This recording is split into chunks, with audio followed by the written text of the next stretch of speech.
I'm here in Medjugorje and I'm with, what's your name? Sharon. Where are you from? From Glasgow. And you? Mary. Where are you from? Dunblane. Oh, wow, beautiful. And You're beautiful. when did you hear the first time about Medjugorje? I heard about it via my sisters who'd been influenced by an aunt of mine, Aunt Betty, now deceased. And what did you think when you heard about it? I was curious because my eldest sister had a huge conversion here, and I just wanted to find out what had happened and what was happening in this place. And for you? I heard about Medjugorje when I went to Dubrovnik for a holiday with my cousin, and the lady we were staying with talked about it, and when she talked about it, my cousin said that her parish was doing a pilgrimage, and then I was telling my cousin that we were in Dubrovnik, and she told me that she was going to Rome with her parish priest, and that they were going to Medjugorje. And then Sharon had been on holiday and came back and said, I'm going to Medjugorje, I'm going by myself. By the end of the conversation she said, please come with me. Did I say that? I said you're very welcome. So I was to come with her, and You came. the timing was right. You were and I came. curious about it, or what did you thought when you heard about Medjugorje, Bosnia, Herzegovina? I was wondering why people kept telling me about it when I'd never heard about it, and I had heard about it at 4 different times by various different people. Goosebumps. Yeah. So I thought, I'd go, and I had a difficult few months before I came, so I was kind of looking for something. And what happened then when you came here? The first time? My sister died. Was that prior to you coming here again? That was prior to me coming. And what when you came here then? What So happened? I don't think I had really grieved. Everything was very quick, and I think when I came here, I was very angry. Very angry. I was angry at her. Because of the death of your sister. I was just angry. And what happened? I came here and cried for 2 days. She did. Her You sister came together, right? Yeah, we came as a group. with my sisters with Yeah. Sharon's sisters. And so you cried 2 days? I cried for 2 days. Her Yeah, sister kept died bursting under into very tears. difficult My circumstances. sister, my didn't sister she? died under very difficult circumstances, and as I said, I was angry at her. I was just angry. I felt probably guilty that we maybe could have done more for her, but so it was very difficult. And then the process during the week here. Did you get some relief from the anger? Or how did you go on the story? Well, you met Anne Marie, I met which in itself was a miraculous thing. Yeah, I felt that I had been led here because when we came, I met Anne Marie Ward. Tell her who And tell Anne her who Marie Anne is the CEO of a company in Scotland called Faces in Recovery UK. Faces and Voices. Faces and Voices Recovery. She deals with people who have addictions. When we came here, she offered to take me to an AA meeting. So I went to the AA meeting with her. I was very impressed that she stood up and said, that she'd already been through her own journey. And that helped a lot. And I felt as if I also had a problem that my sister's husband, I felt that he could have gone down the same path of addiction that my sister had been on. And I wanted to do something to help him. So Anne-Marie, I felt as if when I met her, I thought, you're the reason why I'm here. Yeah. And you're still in touch? I'm still in touch. She sends me a message every day. Every day. Wow. She sent me a message every day since I've been here. Did you have any alcohol addiction problems? No, I never, but my sister did. So. Did it help to go there? What would you tell people? Is it good to go to these meetings of the Anonymous Alcohol? How do you call them? Anonymous? It's Alcoholics Anonymous. So we went, there was a crowd of people here. It was an open meeting, and we went, and I was looking for some way to broach the subject with my brother-in-law and how to handle it, and how to help. But Anne-Marie, as I said, she sends me a message every morning. Beautiful. It's helpful, no? It's encouraging. No, it's helpful, and I think one of the big things, because I can be a bit controlling, I know that, but I really didn't want to be pushing things with my I understood that as an alcoholic, my brother-in-law had to say he had a problem. He did tell me that he knew he had a problem, but he was trying to sort it. But I didn't think he could sort it himself. So it was quite difficult to broach the subject. So in some of the readings that Anne-Marie's telling, it tells you that you can't do that, you can't control, you can't be responsible, you have to step back and be there. And she told me that she would help. So for me that was... And she has helped. And she has helped And a lot. Faces and Voices of Recovery is about removing the stigma from addiction And it's alcohol or and drugs. it's also about, she's very passionate about it, but it's also about treating the problem, not by substituting one addiction for another. If you're a drug addict and they give you methadone, you become an addict to methadone. You paint over the wound. So she's trying to push the Scottish Government to put proper counselling and rehabilitation in place. How beautiful. So she's doing that. So it's been very helpful, and Sharon and I have been kind of there, and been, I think, quite a big help to each other. We've been able to talk, and it was just, I'll let Sharon tell you about how we reconnected. Yeah, that's what I want to know now. Well, it was quite interesting. So at the time I was in the middle of separating from my husband, and what I didn't know Mary at all, didn't know her from Adam, and had set off, we were both hill walkers, and we'd set off individually, me with another girl who incidentally had just separated from her husband, and who was telling me constantly about her grief and everything, and I didn't know that I was about to divorce or separate even, but my husband, that particular morning, something had happened. I don't need to go into the details, but something had happened, and I'd been up all night, and I really didn't want to go hill walking. But just like today, it was a beautiful blue sky day, and he said, I'll drive you there. You have to go. I'll drive you there. So he drove me to the spot to meet my friend, and we took off. As I say, I hadn't met Mary before, I had no idea who she was, and I saw her coming out of I saw a girl, which is kind of stunning anyway, so she catches the eye, and she had come out of her car and she was making a beeline towards me, literally making a beeline, and she said, can I walk with you girls? And I said, sure. So we started to walk, and to this day I call it my road to Emmaus moment, because we were walking along in a threesome. Mary was at the end, I was in the middle, and the other girl was here. Her name's Kathleen. Hope she doesn't listen, well, she won't mind anyway. Kathleen was walking here, and Kathleen was going on and on and on about, as one does when one is separating or divorcing, it's the only thing that occupies the mind. And she was going on and on and on about her, husband having left her, and about the grief and everything. And I was so exhausted because I'd been up over all night. What I didn't know was that my husband was leaving me that day.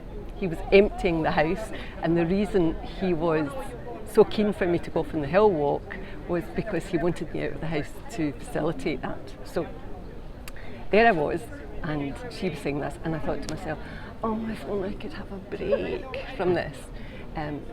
But then I just thought, well, it's good that, because you had mentioned that you'd been separated and divorced, and so I thought, well, it's quite good these two can talk together. So I kind of switched the configuration, and Mary was there in the middle speaking to Kathleen, and I zoned out. But there's certain things that she kept saying that drew me back in. So she said, oh, when I lived in France, well, I lived in France too, so, oh, you lived in France? And I was back in the conversation again. And there were a number of things she said that day that really, really stuck with me. And one of them was, she'd been married for 25 years, and it took her half of that time to fully recover. And I thought, wow. I had no idea I was about to go through the exact same process. Wow, she said, I thought 25 years. And then, Kathleen sort of said, well, she thinks she'd been separated for 2.5 years at the time, and she said, well, I'm nowhere close to recovering. And I could see that. I mean, she wasn't eating, she wasn't sleeping, and you said you'd experienced the exact same. So I then went through the exact same process, a period of not being able to eat, sleep for, I think for the first two, function at all, for about 2.5, 3 years. So total breakdown, yeah. And then the recovery started very slowly. But I think her words stuck with me, which was, you know, it will take half the time that you were married. However, I did call it Road to Emmaus because I had a little, I don't like to make it sound like it was something miraculous, but when we came away from the hill walking and when I discovered that actually my husband had left, I had this vision of the three of us walking, and it was a hill walk, so it was a long road. And I'm not saying you're Jesus, but what I'm saying is that there was, on that walk with us, there was Jesus, and we just didn't know at the time. How beautiful. So that's kind of our story. And then 12 years later, I'm going for another walk. She's turning up to say, and life had changed then. Yeah. I was back living in the UK. I'm now recovered, And because I'm 12 years she's on. now recovered. She's coming. From a She came along in her car to tell the people that we were walking with that she couldn't go. And that was when she was driving past. So we lost the connection. Touch. That's right, I forgot all about it. So we lost touch for how many years? About 5, 10? As long as that. We lost touch for about 10 years. And then I bizarrely moved into almost the same village as Mary, which is about 30 miles from where I lived previously. And I'd gone down to this hill walking group just to say, I'm not going to make it to the hill walk. And she walked past and I said, hey, Mary O'Neill.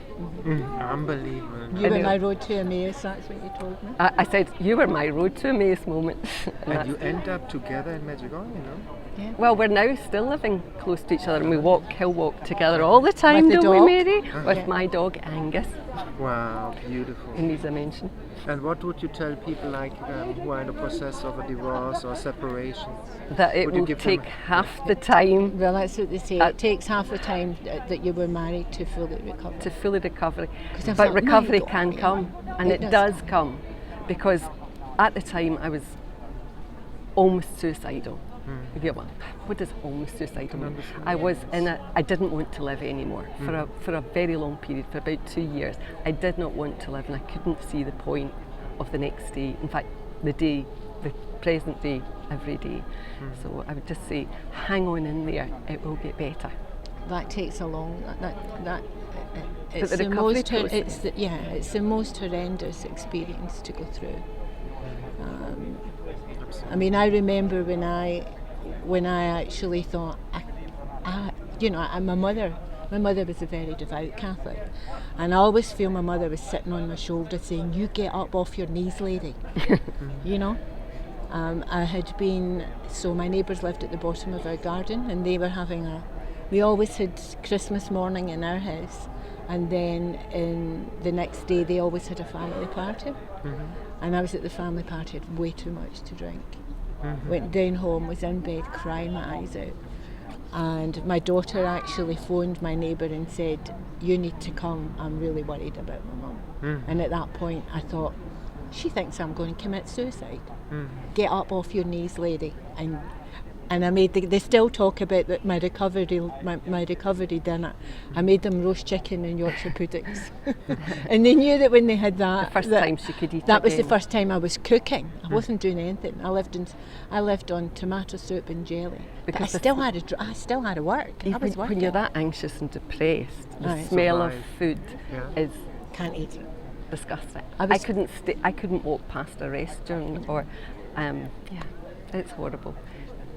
We lost how many stones? I went from about 63, 65 kilos to 48 within a period of 3 months. And I went down to 6.5 stones, which is about 46 kilos. Dropped about 4 sizes in clothes. I had no clothes to wear. But there we are. We're There here, you are. and we've recovered. How's Medjugorje for you then now? Yeah. The last time I was here, which was in May of this year, that was interesting. So I had just been on a very luxurious cruise, and it was one of the most expensive holidays I've ever been on, and I thought, was so looking forward to it, and it turned out to be actually, my words to you were, I hated it. I hated it. Why? I just Everybody found dreams going to the Caribbean. Was it Caribbean? the Caribbean on a beautiful, almost a private yacht, only 400 people on board, and you know, Presidential suite. presidential Caviar suite, every day. Well, I didn't have Champagne. caviar every No, day. no, you I could have had had caviar every day, or anything, indeed, at any time of the day. But I was conscious of the people on board, who were serving, who were all in very tight accommodation and very poor, but so beautiful. I mean, not only they seemed physically beautiful, which is in itself a bit bizarre, and I told them, many of them, I said, oh my God, you're so beautiful. And what I found by contrast was that the entitled people, myself included, because you know there I was on the ship with them, so I'm not excluding myself from the thought. They were also entitled and quite ugly. Ugly is how On I the would inside.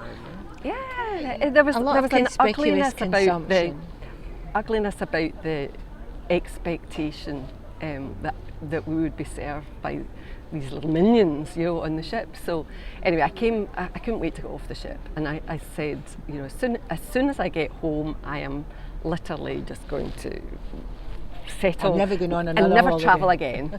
I just want to get home and I'll never travel again.